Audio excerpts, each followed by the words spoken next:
seat. All right. Hi, everybody, Facebook Live family. We're glad that you're here joining us tonight. It's on. It's on. You guys are just heating up. You guys are heating up the place, okay? It's the worship, man.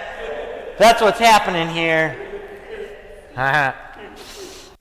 All right, so we're in a series about discipleship. We have these little booklets out there. Like, I don't know if you guys grabbed one of those, but I'm going to have a whole bunch more next week.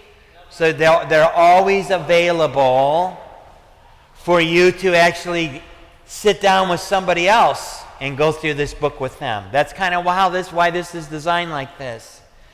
It's to actually get somebody started. You got it? You got one of those? Great.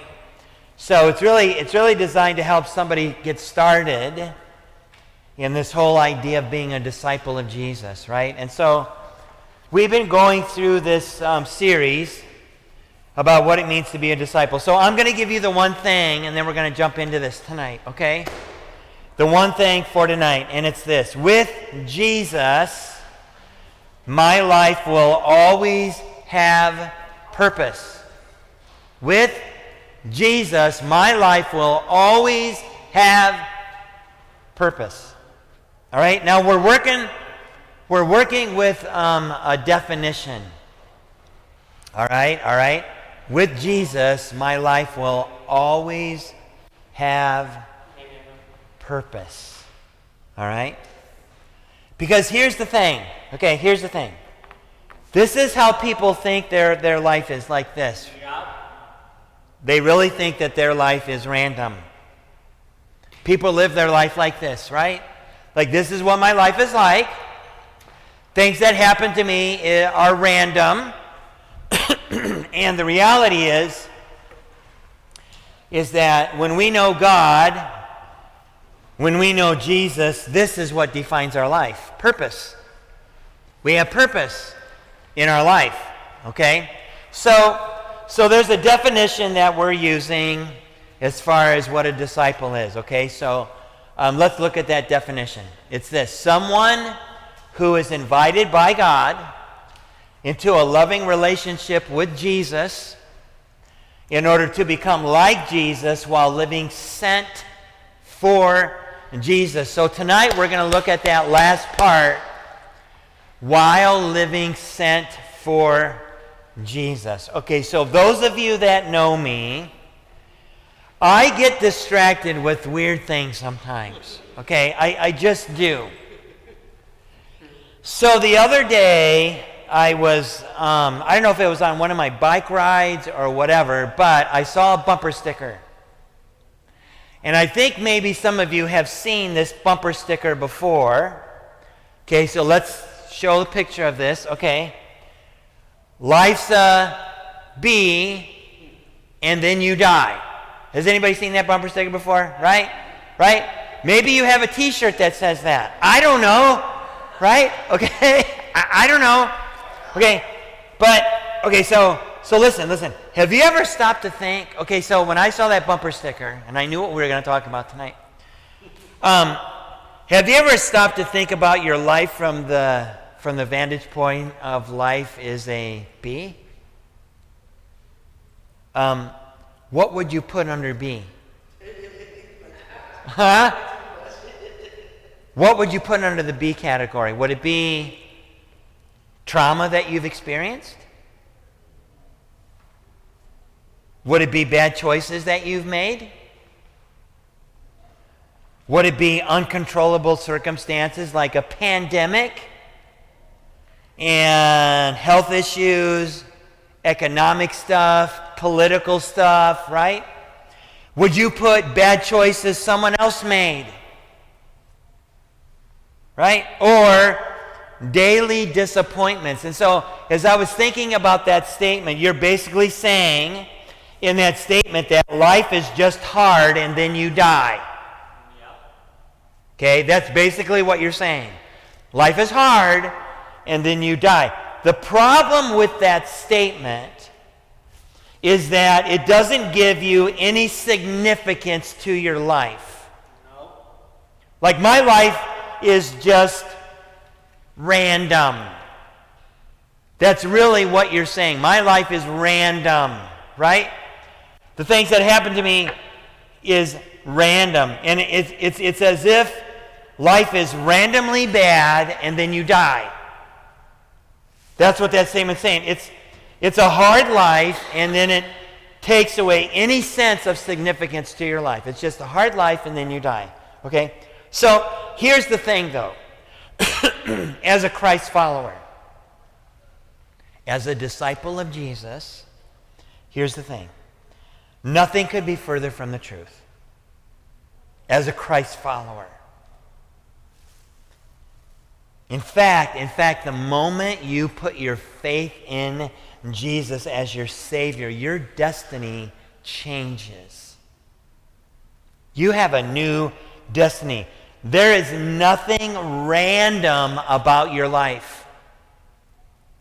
Nothing random about your life. In fact, listen to what David wrote in Psalm 139. Listen to this. Psalm 139, verse 16, he says, "You saw me before I was born. Every day of my life was recorded in your book. Every moment was laid out before a single day had passed." Do you know what this is? This is a purpose-driven statement about you, about me. This is all about purpose.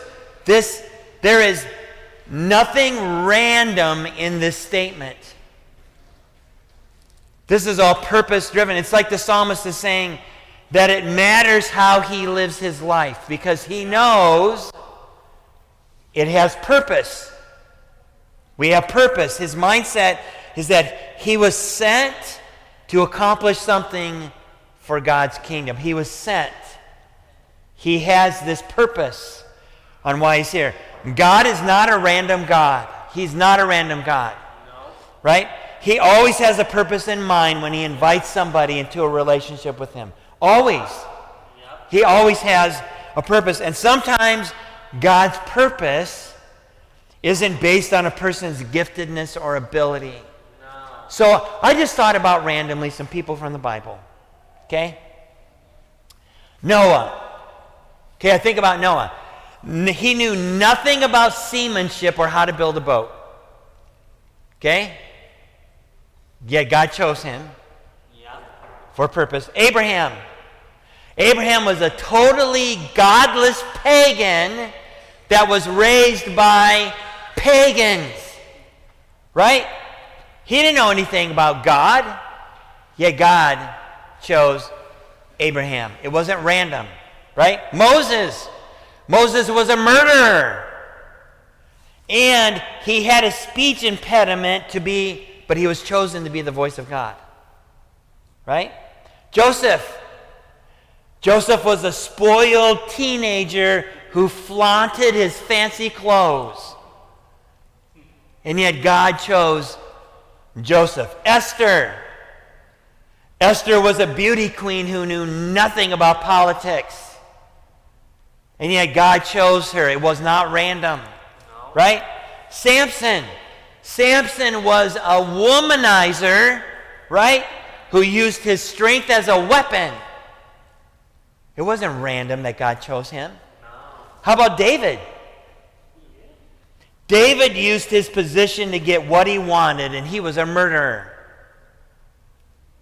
It wasn't random that God chose David. How about Matthew? Matthew was a traitor who robbed from his own people, and yet God didn't. He did not. It wasn't random that God chose Matthew. No. Peter. Peter was a loudmouth fisherman who opened his mouth only to exchange his feet. That's who he was. Yeah. Right? Mary Magdalene was a prostitute with a citywide reputation. It was not random that God chose Mary Magdalene. Paul was a legalistic religious zealot who hated Jesus. It was not random. Right? None of these individuals lived a random life. Not one of them. Okay, when God invited them, He created purpose in their life, just like He did for you. He created purpose. It was a purpose that was connected to God's kingdom. And you need to understand that. Your purpose has this direct connection to God's kingdom. There's this purpose. Was their life, okay, that whole list that I did, was their life easy? No. Oh my gosh, no, absolutely not. Was it filled with purpose? Yeah. Absolutely it was. It was. Listen to how Paul writes this. Listen to this in the book of Acts, chapter 13. I mean Luke. Sorry. Listen to what this says. In Acts 13, verse 36, it says, "For when David had served God's purpose in his own generation," it says he died and was buried with his ancestors and his body decayed. Okay, stop. So when I read that, I was like, so that means you are serving God's purpose in your generation. You're serving God's purpose in your generation, which means there will be a day when we're done serving God's purpose in our generation and we're going to die. But it's not going to be random. Our life is full of purpose if you know Jesus, right? And living a sent life as a disciple, we're talking about this whole thing as being a disciple. Living a sent life is a mindset. It's this mindset of how you live your life. It's a mindset that says my life it's not random. It has purpose. Right? It has purpose. Until the day I die. Until the day you're done. In this generation. In your generation. Right? So Paul, he wrote this letter to some Christians in Corinth. And he spelled out this idea of living a sent life. Like, what is this mindset that we need to have as a Christ follower? Like, as we live our life every day, you might think that it's random sometimes as you live your day, but Paul goes, oh, no. This is a mindset of you living a sent life. Okay, listen to this in 1 Corinthians chapter 9, starting in verse 24. Paul says this. He says, "Don't you realize that in a race everyone runs, but only one person gets the prize? So run to win." He says all athletes are disciplined in their training. They do it to win a prize that'll fade away, but we do it for an eternal prize. So I run with purpose in every step. I am not just shadow boxing. He says, I discipline my body like an athlete, training it to do what it should. Otherwise, I fear that after preaching to others, I myself might be disqualified. And so when Paul is writing this, he is thinking about these things, and everybody would have understood these things that were called the Isthmian Games. In Paul's day, the Isthmian Games, they were a precursor to the Olympics. Okay? So in his day, they would have what are called the Isthmian Games. And everybody came from all over different parts of different countries to compete in the Isthmian Games, okay? And in our games, okay, so what's the supreme thing that somebody's trying to get in the Olympics? What are they trying to get? A gold medal. A gold medal, right? That's what that's what they're after, like this premium prize of a gold medal. Okay, I'm going to show you what they were going after in the Isthmian Games. Okay, look at this next picture. Okay? That's what they were going after. That's the crown. And it was usually made out of pine needles. Okay? So Paul is saying, okay, so they worked their tails off. They sacrificed everything to get this thing right here, right? And like everything they did was to get this prize right here. What they ate, how they lived their life, the choices they made. You know, they would sacrifice it in order to get this prize right here. Okay? Paul is saying, okay, listen. As a Christ follower, how I live my life as a Christ follower should be compared to what these guys do, because it's a mindset. Right? Am I going to live my life so that I can win? Okay. Let me ask you a question here, okay? This simple question, okay? How many of you like to lose? Anybody here like to lose? Anybody? No? You don't like to you don't like to lose, right? No.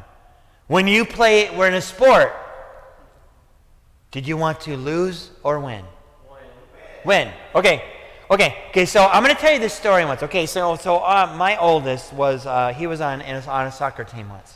Okay, so this soccer team, the coach, this is when he was really little, right? So he was on this team or whatever, and the coach, it was awful, terrible, right? I mean, I would be on the field running back and forth, you know, and the coach would just sit there, he would just sit there and hardly say anything.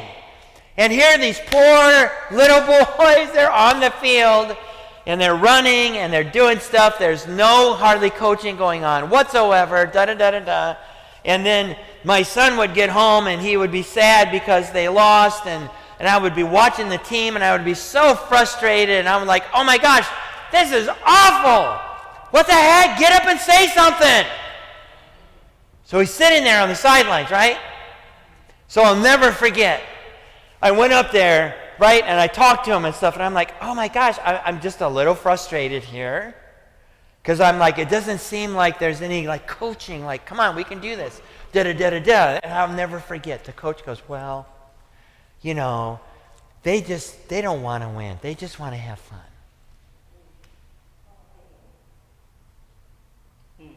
And I'm like, are you kidding me? You really think that these boys don't want to win? They want to lose? You're telling me they don't care?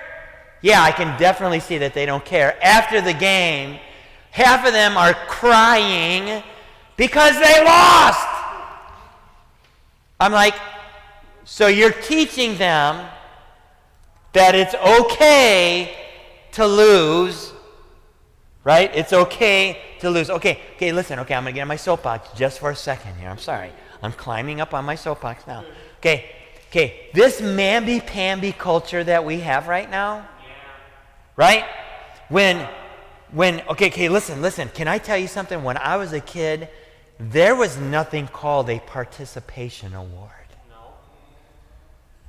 There was first place, second place, third place, and maybe an honorable mention. There was no participation awards. I'm like, what the heck? So you're saying it's okay for you to just go, well, you know what, it's okay to lose. It's not that big. It's fine. I don't really want to win. And I'm like, that is such horse hockey. Yes. People want to win. Yep. Right? And so Paul is saying, look, listen. You need to live this life like you want to win. Yep. Not like you're going to go, well, I just want a participation award. No. That's all. We're not supposed to be living like that as Christ followers. No. Right? Right. Listen to what one of these commentators that when I was getting ready to listen to what he says about this.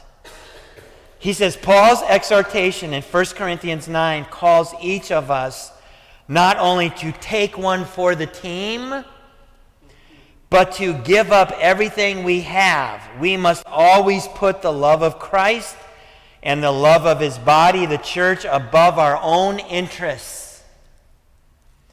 He says at times this means giving up virtually everything, our rights to exercise our Christian liberty, our rights to choose our own paths in life, our rights to convenience, our rights to comfort, and to happiness. What?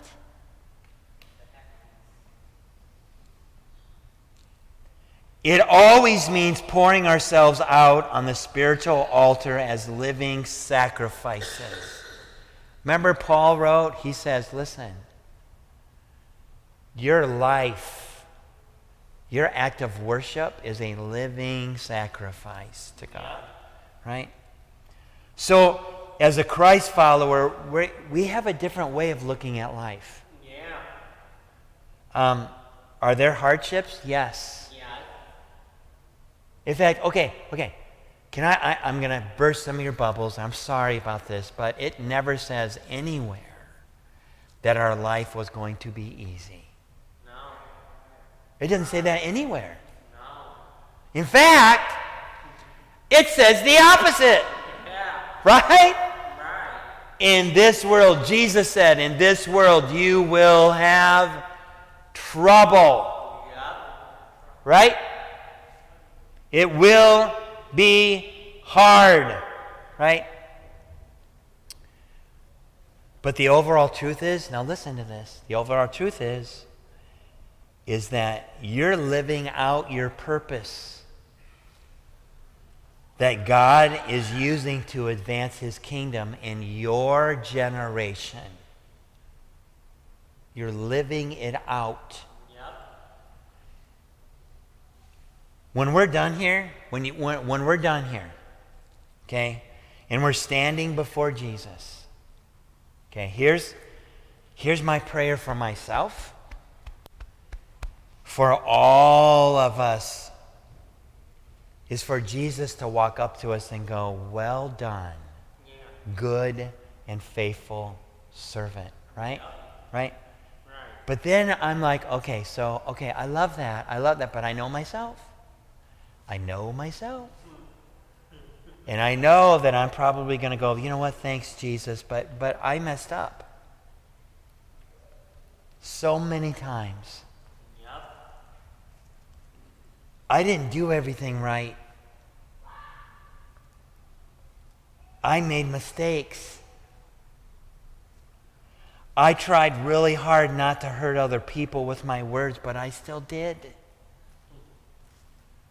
I tried hard not to be jealous of other people, but I still was.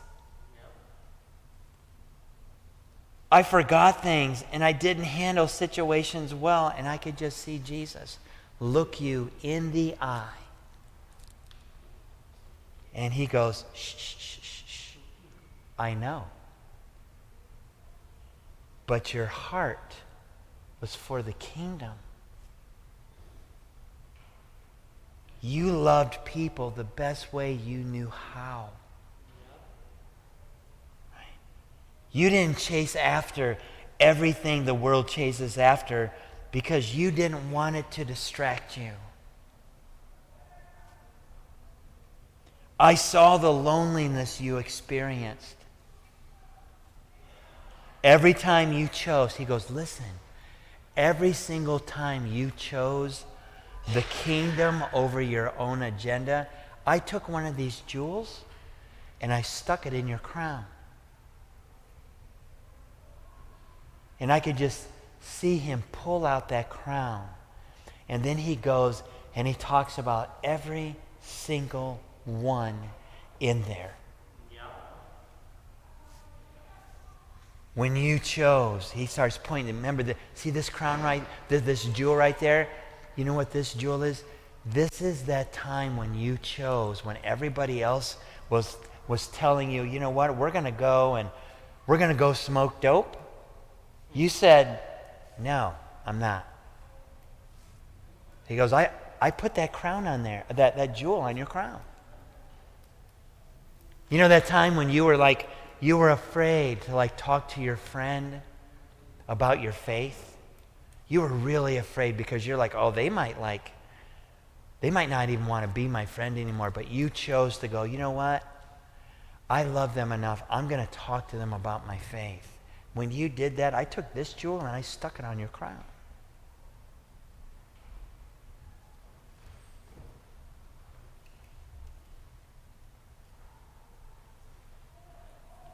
I look at some pretty old stuff when I'm trying to get ready for a message. Listen to this one. This is from the late 1800s, early 1900s. Listen to what he says about this. He goes, let us be aware that lost men and women around us are waiting to see how important the gospel is to us. We cannot expect to win them to something that has not won our highest allegiance and our most diligent efforts. How can we have that happen? So here's the thing. Living as a disciple, living like a sent life, it's a mindset, right? It's a mindset. So summer's coming up. So I have a question for you to ask yourself, okay? Here's the question I have for you to ask yourself. It's this.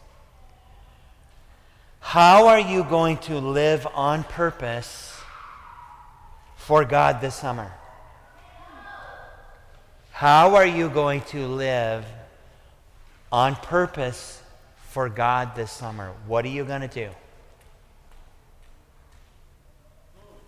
How are you going to live on purpose for God this summer? Are you going to live your life like your life is random? Or are you going to live your life like you have purpose?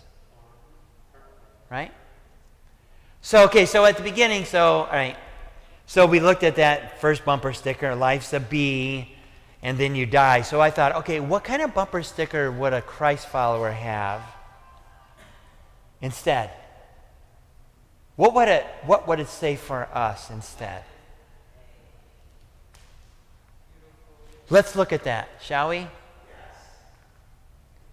With Jesus, life has purpose. And then you die, and then you go to heaven. Right? That's it, right? That's the truth. This is living a sent life. Living with Jesus, life has purpose, and then you die, and then you go to heaven. This has purpose, and it has destiny. Right? That should be us as Christ followers. Like when you start working with another person, when you start building into another person's life, guess what? That should define. These are some of the things that you talk to about them. About what it means to actually be a Christ follower is this, okay? All right, so we're going to sing this song together. Okay, this is a new song. Okay, so I made a boo-boo. I do that sometimes because I'm a human being. So I got this video off of there, and I thought there were words on it, but there weren't words on it. So that's why I gave you a sheet in your program jacket with the words. This is an old song. It's very familiar, but we're going to listen. We're going to do some Celtic worship. Okay, I love Celtic worship sometimes, all right?